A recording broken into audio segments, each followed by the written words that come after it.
Hello beautiful people, my name is Bridget and welcome back to my channel. Hope you're all having an awesome day, and today's video is going to be honest.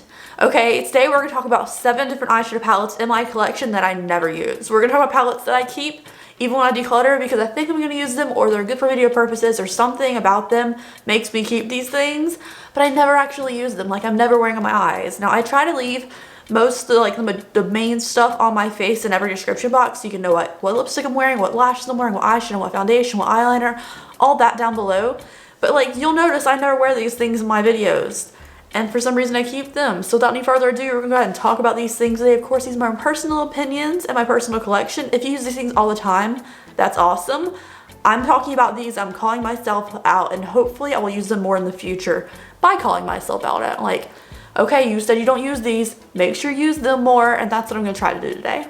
Alright, so let's go ahead and get started. I separated these in categories. So I have one really hyped influencer product, I have 3 Jeffree Star palettes, and then I have 4 indie brand palettes. So that's what I separated these as. Let's go ahead and get started with the controversial one. We'll get started with Jeffree Star.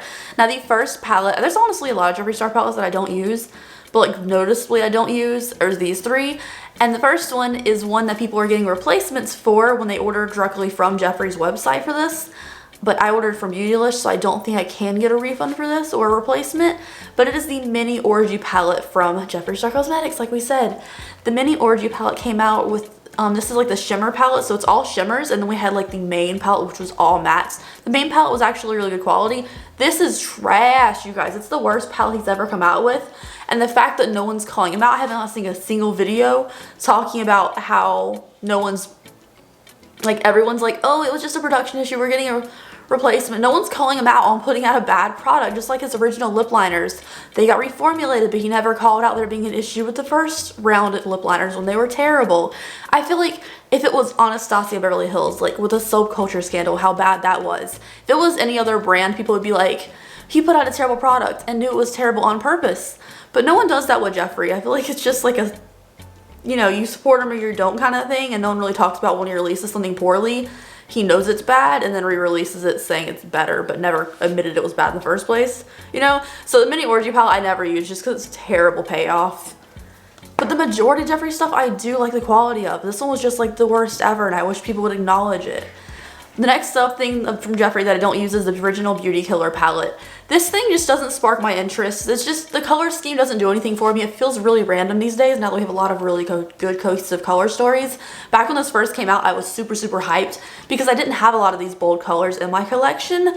So I thought the formula was gonna be good. I honestly really get the most use out of the Courtney shade and the China White shade, which were these 2 shades. This was a really good setting under the brow bone area color, and this is a really good crease color, also a contour color, but it was too orange. I just didn't know at the time. I used it as a contour. Let's not talk about it. And it was just, I don't know, it was fun, but nothing about this sparks my interest. But because it is the original palette, I still keep it. Next up, hard to admit, Blood Sugar. I have not touched this in like a year, you guys, honestly. So there's a couple like marks in the fake leather because Azure will try to use it as a scratching post. But the original Blood Sugar palette, I reviewed this when it first came out, and I did a full week of tutorials using this palette when it came out. It was just super hyped, and I was so glad I was able to get my hands on it. And the Blood Sugar palette, it's kind of hard to open like a lot of the trunk cases, but the inside is absolutely stunning. Like, this is beautiful, but I never really reached for reds or purples. So it's a majority red and purple. The whole top row is neutrals, which are really easy to use, and golds and browns, which you can use all the time. But I just have a lot of other palettes that I reach for that are less bulky than this. Usually this is in the bottom of like a big palette drawer. So I don't really reach for this one that often. The formula is good other than like 2 shades that were pretty dry. But like the rest of it was so good. But I don't reach for reds or purples. And the one row of like neutrals that I probably would use more often, I use in other palettes. So it's still good. Just not my cup of tea, I guess. Like for my everyday kind of thing. Ooh, also real quick, let me talk about something I was sent to review from Hum. I was sent these. I have their sleeping, like calm sleeping pill things. These are vitamins for, it's called Big Chill, to help cope with signs of stress. I haven't noticed any big difference yet, but they did send me to review, so I wanted to mention them. But I like the idea of having something that's not always a CBD gummy or something to help with stress. So if I feel like I'm gonna have to go driving or something, because I get stressed out from driving, especially parking places, I feel like this is really good to take beforehand. And you get a whole bunch in here. Like, it definitely didn't need this giant bottle. But, well, you can't even tell. It's like filled up to here with pills. You get 30 in here. They're a vegan supplement. But I haven't noticed any huge difference yet, but I feel better knowing that I'm taking something for stress. I feel like I'm getting stressed out. So I wanted to mention that. Now let's move on to the big influencer thing that I don't use, and I've used once, and I waited forever. It took like over 2 weeks to get here. It's the Nikki Tutorials and Beauty Bay palette. I feel like we saw this coming. This sold out like pretty fast when it first launched. And I really wanted it because I wanted to try out the form, but I've never tried out Beauty Bay before, and it was hyped and people wanted a review of it, so I bought it. And I tell you what, I did a first impressions with this and I have not touched it since. And I really feel like it's because of, like, I recently mentioned in a Raw Beauty, let's talk about the Raw Beauty Christy and Colourpop palette thing. If I talk about something that influencer made and I don't like it, I feel like I'm getting crap for it. So that really deterred me from using it. And then the more I looked at it, I feel like I really like the shimmer colors, but I would probably use the same 3 crease shades over and over again. And I would never use like this blue or this baby blue or the red or the purple shade. So honestly, for me, it's just an okay quality palette. It just seems fine, but like I want some different mattes in here to combine with for the shimmers, like this ivy green kind of color down here. I don't know what I'd put besides that brown in my crease to make this color kind of match a look. And then the yellow, I wish there was another like gold to go with it other than like this orange up here. So for me, I just wish the color combinations were different. I wish the split thing it shows was more split. I know it's not supposed to be split, technically, she said. Like a dark side and light side, but it definitely looks like it's supposed to be. So I don't know, it could have been done a little bit better for me, and the color combinations along with people just like loving Nikki, it's hurt me a little bit, and I know it's my own fault for thinking that, but it's just not inspiring, I guess. I need to use it more. I definitely want to use it more because I paid like $40 something for it. All right, last 4 palettes are indie palettes. So let's get started with the first one, which I keep for nostalgia and I'll never get rid of. It's the Edward Scissorhands and Sugar Pill palette from the 25th anniversary. So this palette I will never get rid of. I honestly wanted the sleeve on the palette too, but eventually it just got weathered and from moving around and stuff, so I ended up tossing that. But the eyeshadow palette itself, I will never part with. It has my favorite single shadow of all time, which you can actually buy as a single on Sugar Pill's website. I do have a single of this shadow as well. It's called Ice Angel, which is an icy white with a blue shift to it. It's absolutely stunning. It's my favorite single. It's so smooth and so beautiful. I do feel like it's softer in the palette than it is on its own, but I will never get rid of this palette because it's Edward Scissorhands. I love Edward Scissorhands, and it was like my first ever high-end palette anyways, so never getting rid of it. I love it. I don't care. I never use it. Can't tell you the last time I used it.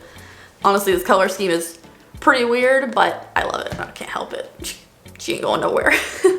Next up is the Colored Rain Queen of Hearts palette. And I keep this because I wanted it for so long. It was limited edition originally and it was sold out forever, and people were selling it for like $120 online on Poshmark and stuff. And then it came back. And here it is in all of its glory. It actually goes on sale sometimes.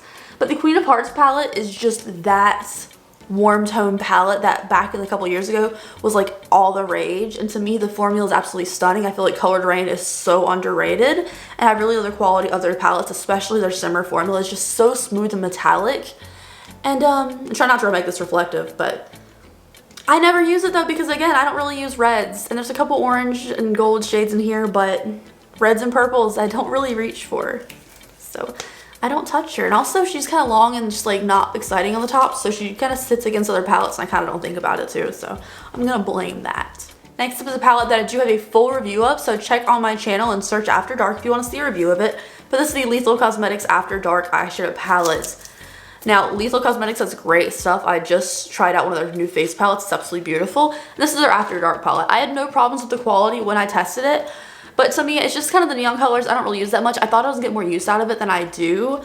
Honestly, it's like the icy white shade and the green shade that were like, I really want that. So I want to get more use out of this. I really do. But to me, it just seems, again, like a really random rainbow palette. So there are some good pairings in here. I feel like I could make work for looks. I just need to actually invest the time and make a look that I like out of it. I feel like with orange hair, I always have problems with the rainbow palettes. But I could always wear a wig too, so I don't have an excuse. Lastly is a really hyped product and something I haven't even given a real chance yet because everything that I got from this brand came broken. Every single thing was broken. I had to repress. So it's Odin's Eye, and this is the Freya eyeshadow palette. Now, the face palette from Odin's Eye is very pretty looking, but again, I've repressed and I really haven't messed with it, so I think that's why. I think their formula is just really fragile, but everything looks really pretty, and I've heard so much hype from like people who review indie stuff. They got this in PR and they were like hyping it to death and back, and I thought it was really pretty. So this is the Freya eyeshadow palette.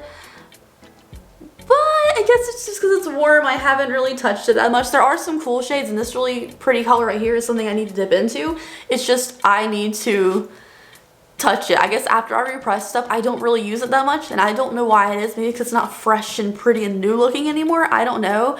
But it's definitely something I need to give a chance. It's just a little warm, and sometimes I do warm looks.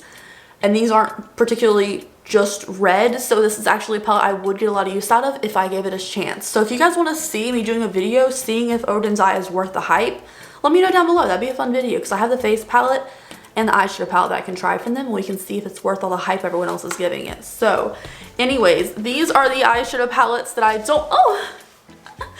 don't ever reach for. Thank you guys so much for watching today's video. I hope you enjoyed it. Please confess down below a palette in your collection that you never use, because you know we all have one, at least one.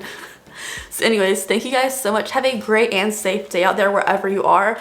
Be sure to check out my new true crime podcast, Crimeax. I'll leave it linked down below if you're interested in true crime. It's new. I'm really enjoying working on it with my boyfriend, Cortland. We go back and forth on true crime cases if you're interested, and thank you guys so much. I'll see you later. Bye.